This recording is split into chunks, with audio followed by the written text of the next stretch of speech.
meant to be a temporary state, how does that temporary state become a long-term trait?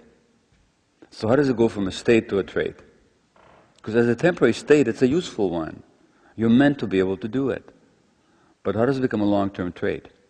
Now, I'll say this very quickly to you.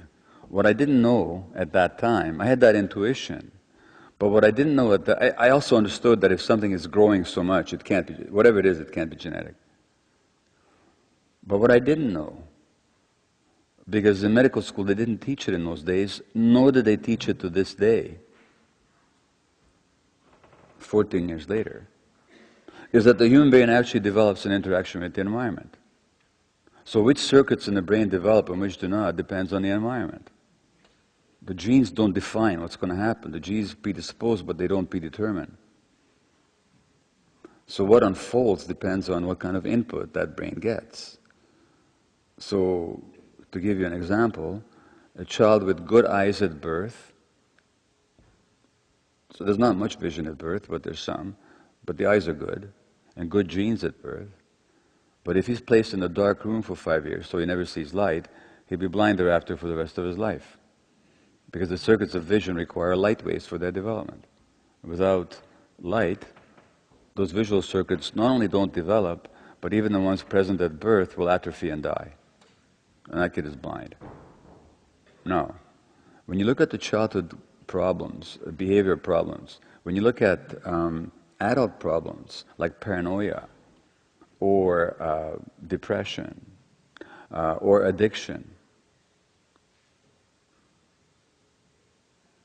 what you're actually looking at is coping mechanisms that went from a state to a long-term trait.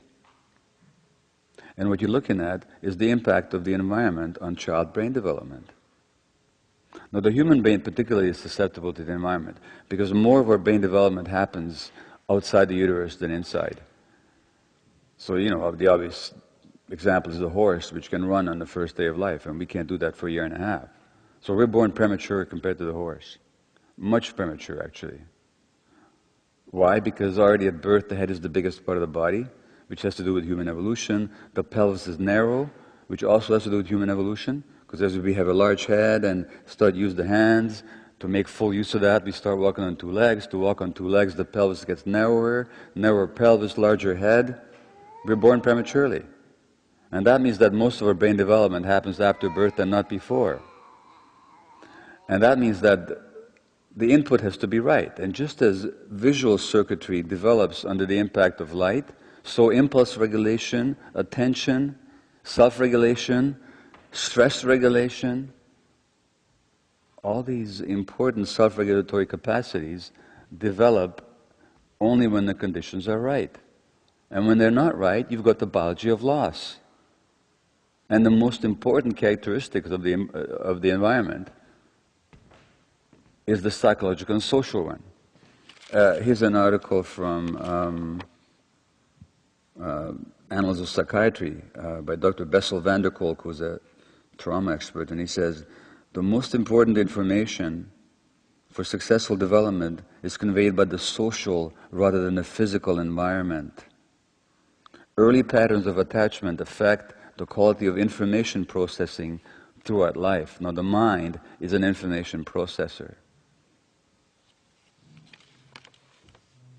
And to quote again from the pediatrics article, the architecture of the brain is constructed through an ongoing process that begins before birth, continues to adulthood, and establishes either a sturdy or fragile foundation for all the health, learning, and behavior that follow.